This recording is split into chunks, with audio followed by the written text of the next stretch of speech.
할렐루야. 우리 주님의 은혜와 평안이 여러분의 삶 가운데 늘 함께 하시기를 주님의 이름으로 축복합니다.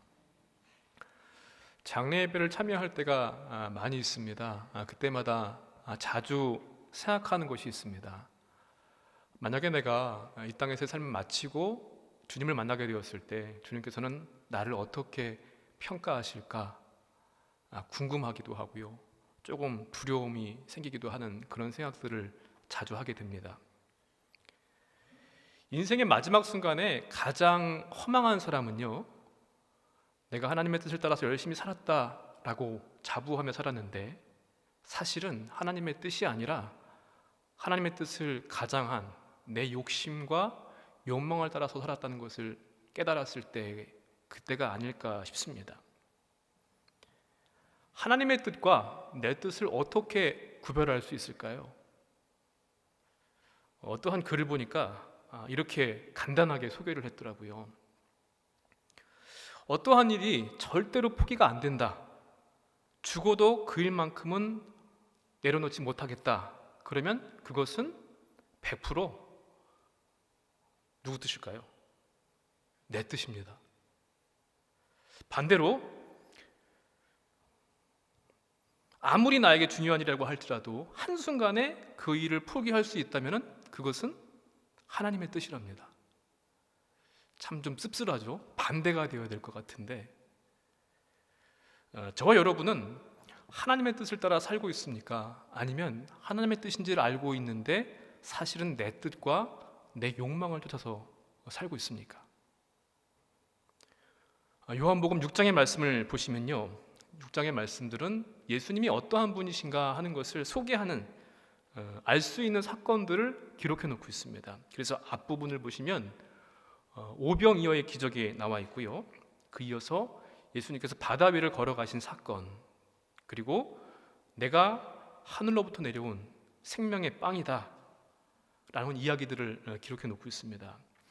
이러한 이야기들을 통해서 우리에게 알려주고자 하는 것이 있습니다. 그것은 무엇인가 하면은 예수님이 과연 누구신가 하는 것입니다.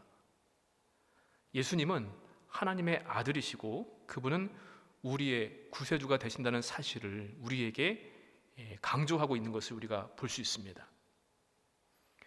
오병이어의 기적의 현장에 있었던 사람들은요, 예수님에 대해서 호감을 갖게 되었습니다.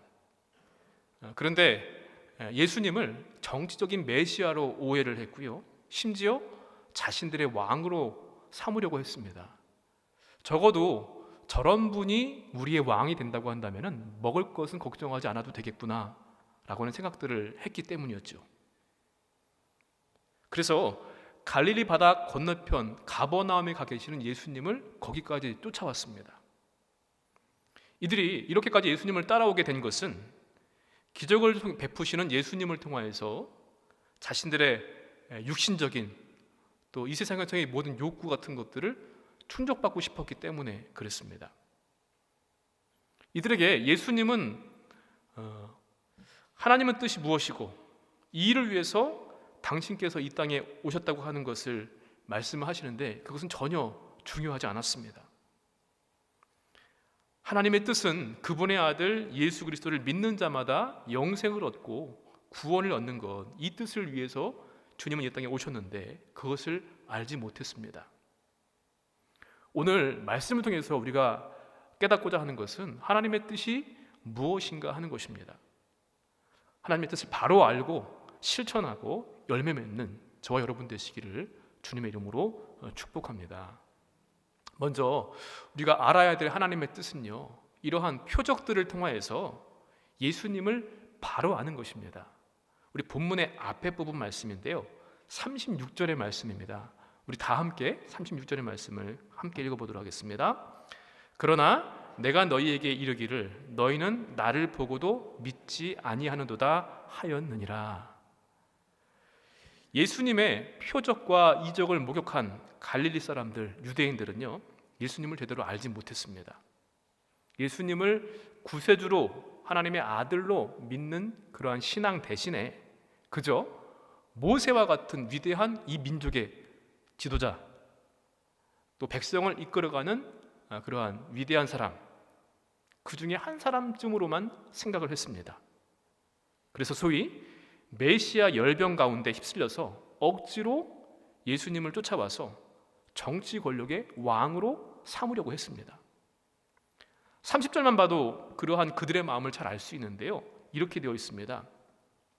그들이 묻되 그러면 우리가 보고 당신을 믿도록 행하시는 표적이 무엇이니까, 하시는 일이 무엇이니까, 이렇게 예수님께 묻습니다. 당신은 어떠한 표적을 행해서 우리가 보고 당신을 믿게 하겠습니까? 라고 하는 질문을 던지고 있는 겁니다.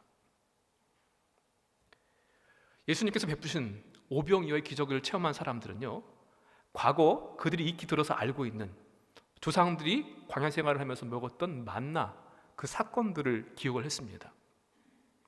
그런데 만나를 먹었던 일은 알고 있었지만 여전히 자기들에게 배를 채워줄 만나와 같은 양식, 떡, 이런 것들에만 관심이 있었지, 하나님께서 보내신 참떡, 참 생명이신 예수님, 그분이 주시는 생명에는 관심이 없었습니다.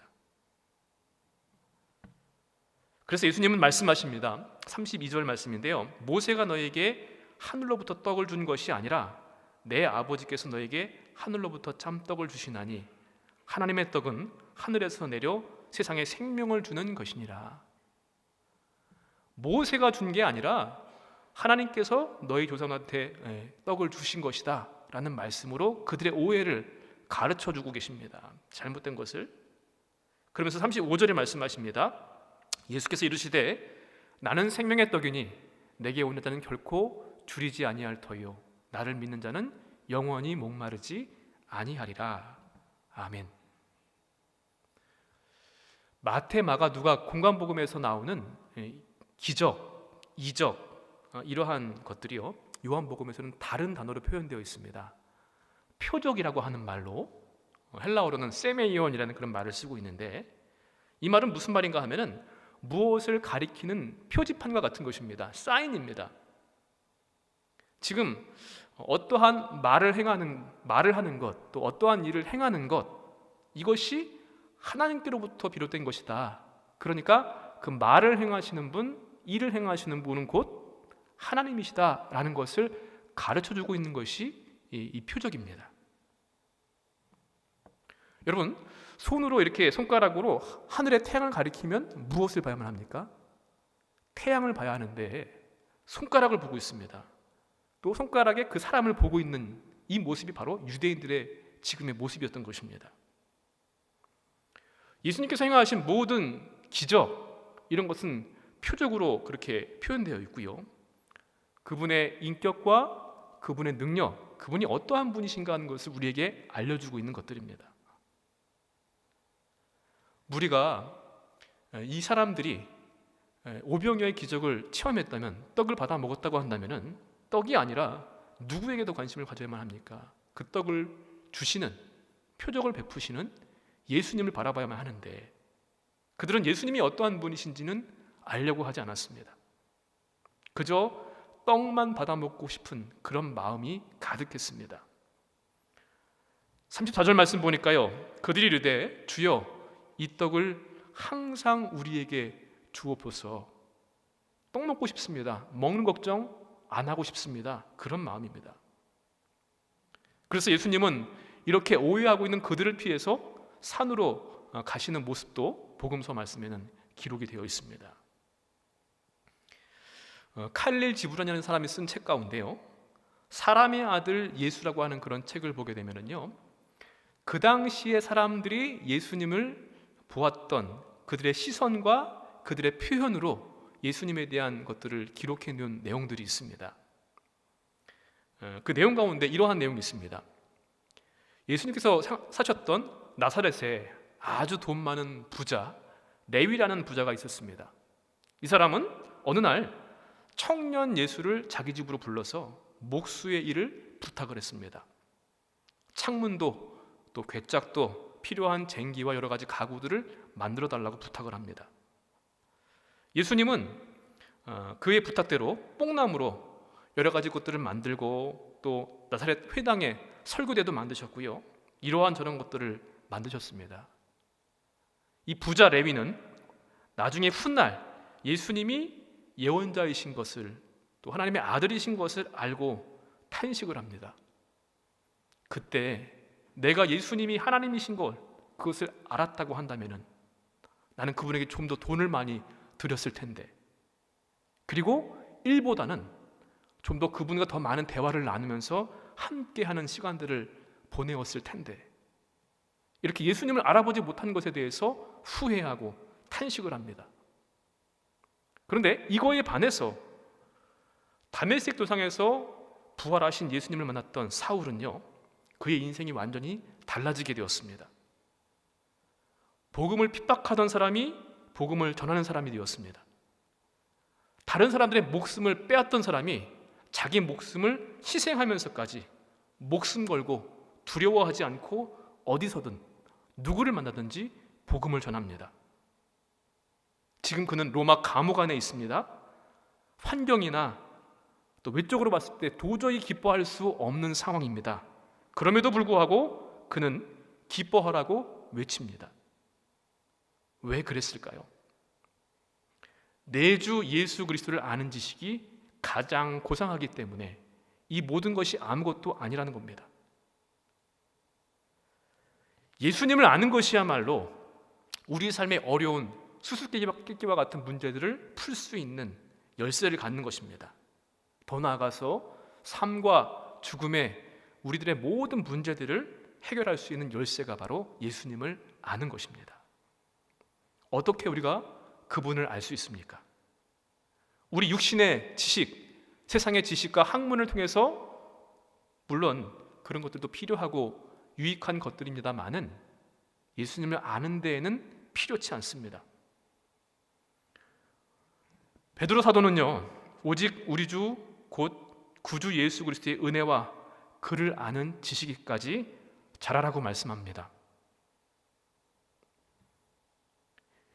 예수님이 어떠한 분이신가에 대한 것에는 관심이 없고 내게 무엇을 주실 것인가 그거에만 관심이 있다고 한다면 우리 역시도 이 갈릴리에 예수님을 쫓아왔던 유대인들과 다를 바가 없습니다. 주님이 주실 평안, 건강, 부요함, 은혜 이런 것들을 기대합니다. 그런데 그것만 기대한다고 한다면 만약에 주신 그러한 것들이 사라져버리면, 상황이 어려워지게 되면 주님을 원망하고 신앙을 버릴 수도 있는 일 아닙니까? 표적을 제대로 보지 못한 미숙한 신앙인의 모습입니다. CCM 가수 김명식의 찬양 가운데 꿈이라고 하는 찬양이 있습니다. 거기 가사를 보면 이렇습니다.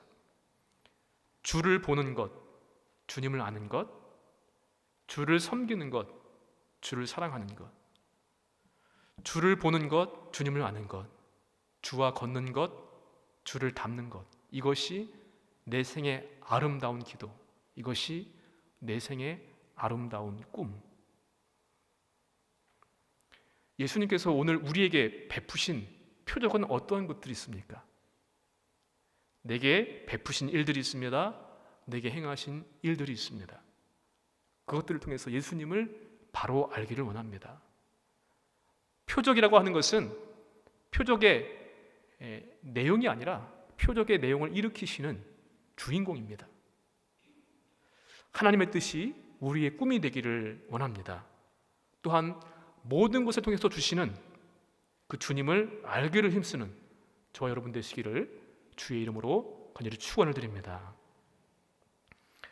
또한 하나님의 뜻은요, 주님의 자녀를 잃어버리지 않는 것이 하나님의 뜻입니다. 우리 38절과 39절의 말씀입니다. 함께 읽어보겠습니다. 내 뜻을 행하려 함이 아니요 나를 보내신 이의 뜻을 행하려 함이니라. 나를 보내신 이의 뜻은 내게 주신 자 중에 내가 하나도 잃어버리지 아니하고 마지막 날에 다시 살리는 이것이니라. 아멘.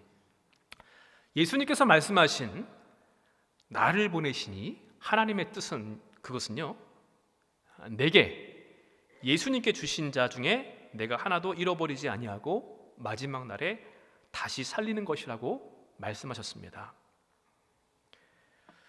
내게 주신 자라고 우리말 성경에는 번역이 되어 있는데요. 헬라어 성경을 보게 되면은 내게 주신 모든 것이라고 그렇게 표현이 되어 있습니다. 그러니까 하나님께서 예수님께 주신 많은 것들이 있습니다. 어떤 것들이 있을까요? 성령을 보내주셨고요. 지혜와 명철과 또 권세와 능력, 영광, 하나님의 이름, 많은 것들이 있을 겁니다. 물론 사람들도 예수님께 보내주신 것 가운데 하나일 수 있습니다. 예수님은 이 모든 것들을, 하나님께서 주신 것들을 사용하셔서 예수님께 나와 구원 얻기를 바라는 그런 모든 사람들 하나도 잃어버리지 않고 맞아들이신다라는 그러한 뜻입니다. 37절 말씀에서도요, 내게 주신 자라고 그렇게 번역되어 있는데 그러한 자들을 내쫓지 않으신다고 말씀하셨습니다.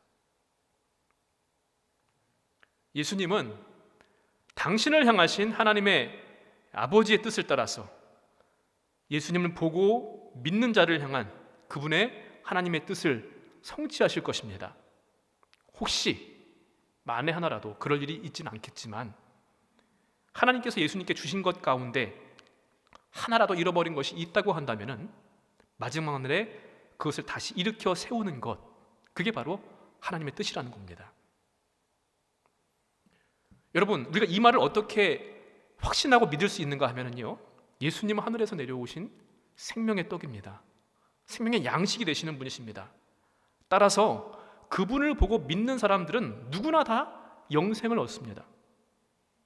그 생명의 양식 예수님을 보고 믿는 자가 영생을 얻고 그 대표적인 사람들이 바로 저와 여러분인 것입니다. 혹시 예수님께서 재림하시기 전에 죽더라도 예수님께서는 그 사람을 마지막 날에 다시 살리실 것이라고 분명히 말씀하십니다. 우리가 잘 알고 있는 누가복음 15장 말씀에는요, 잃은 양에 대한 비유가 나옵니다. 여러분 잘 아시죠? 양의 성품, 성질을 아실 겁니다. 양은요, 방향감각이 그렇게 발달되지 않아서 자기 집이 어딘지 잘 찾지를 못합니다. 또 스스로 보호할 수 있는 자구책이 신체 가운데 뚜렷한 것이 없습니다. 눈도 시력도 좋지 않아서요, 적인지 또 내 친구인지도 구분하지 못하죠. 음식도 제대로 찾지를 못합니다. 그저 본능대로 살다가 그냥 본능대로 죽는 것이 양이라는 짐승입니다. 한마디로 목자 없이는 살아갈 수 없는 존재가 양인데, 그런데 인간은요, 다 양 같아서요, 나름대로 출세와 명예를 위해서 동분서주합니다. 본능대로 살고 돈 따라다니면서 살고 세상 향락을 즐기는 것을 찾아서 살기도 합니다. 그러다가 나중에는 참된 길을 잃어버리고 방황하는 연약한 존재가 바로 우리 인간들의 모습입니다. 주님께서는 이러한 잃어버린 양들을 찾기 위해서 오셨습니다. 어느 대학 간호학과에서요, 기말 시험 문제를, 이러한 시험 문제를 냈다고 합니다. 매일 우리 강의실과 화장실을 청소하시는 아주머니의 이름은 무엇입니까? 이게 기말고사 문제였습니다. 학생들이요, 항의를 했습니다. 어떻게 우리가 그분의 이름을 알 수 있느냐고.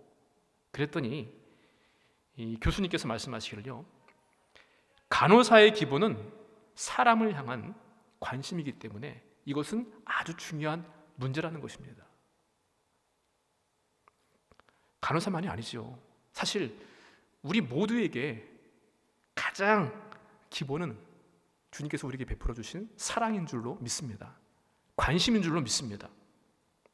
예수님은 오늘도 그저 보잘것없고 평범한, 이름도 알 수 없는 한 사람 한 사람, 그 잃어버린 사람들을 찾기 위해서 우리 가까이 오고 계시고 있고요, 우리와 함께 하고 계십니다.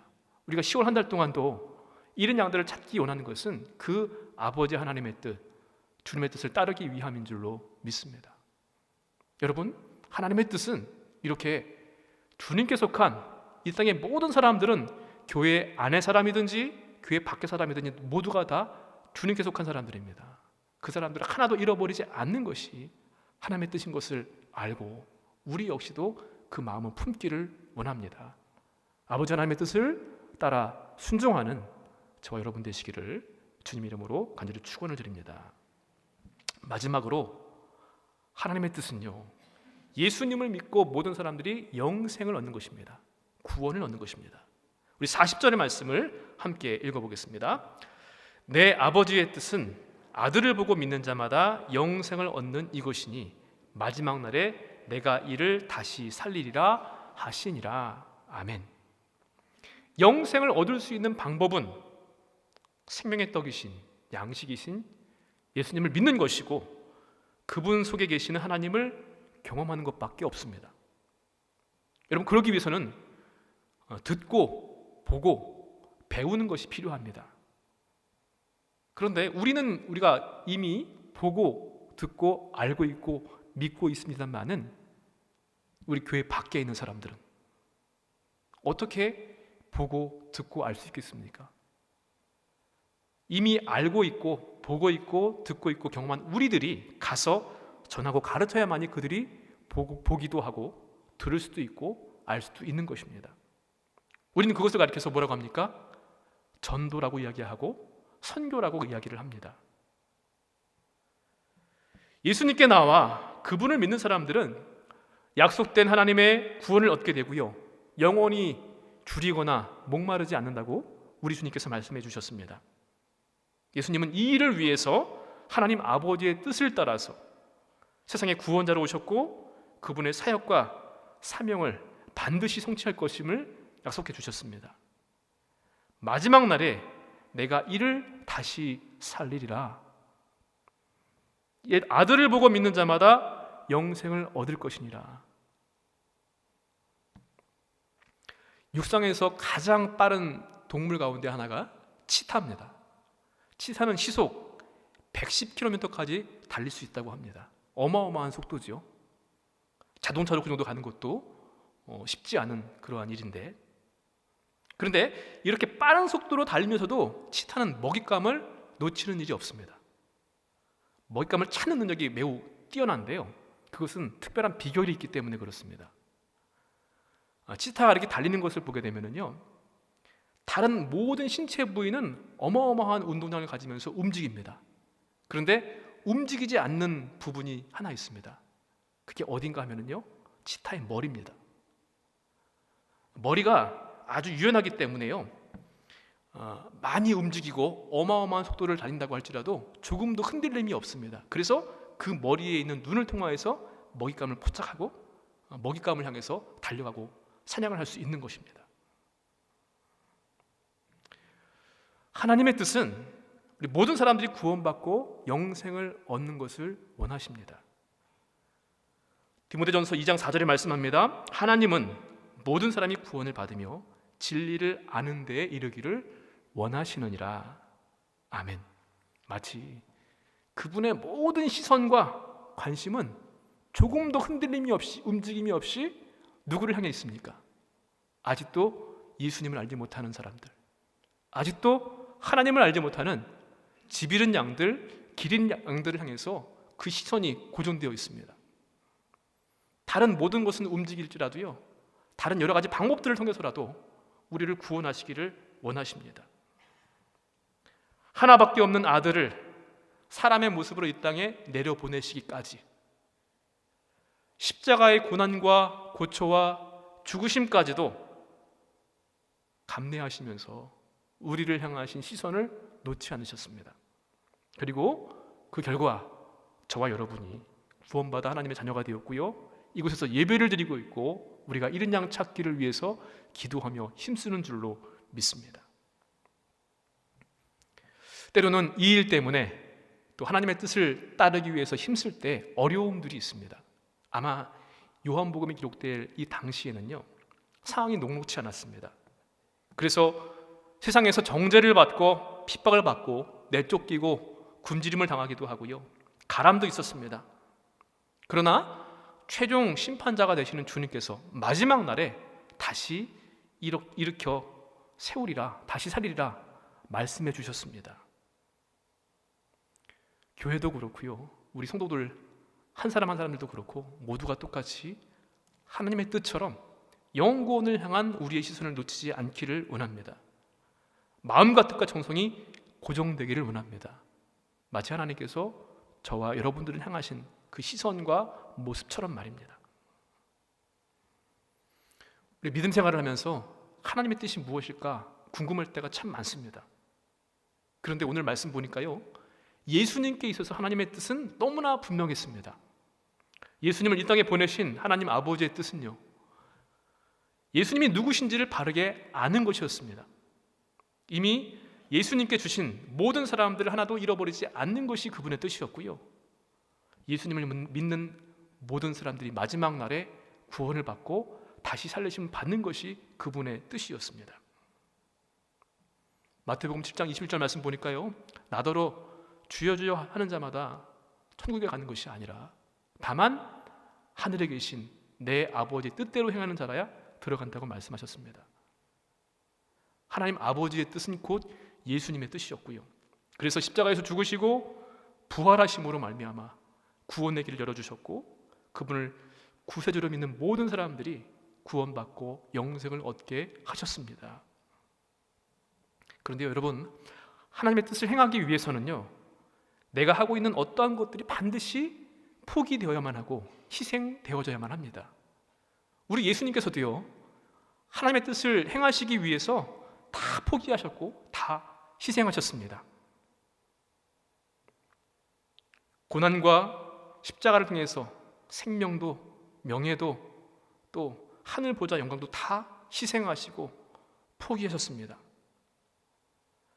하나님의 뜻은 너무나 명백하고 분명하지만 그것을 실천하는 일은 그 모든 것을 걸어야 할 정도로 거대하고 때로는 수고와 희생과 고통이 필요한 일이었습니다. 바라기는 우리의 생각과 뜻이 하나님의 아버지의 뜻과 일치하기를 원합니다. 우리 주님 예수 그리스도의 뜻과 일치하기를 원합니다. 그런데 우리 인간인지라 포기와 희생이 쉽지만은 않습니다.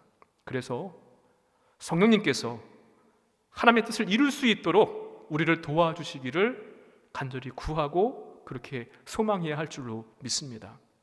바라기는 하나님 아버지의 뜻을 따라서 살기를 힘쓰는 저와 여러분 되시기를 주님의 이름으로 간절히 축원을 드립니다.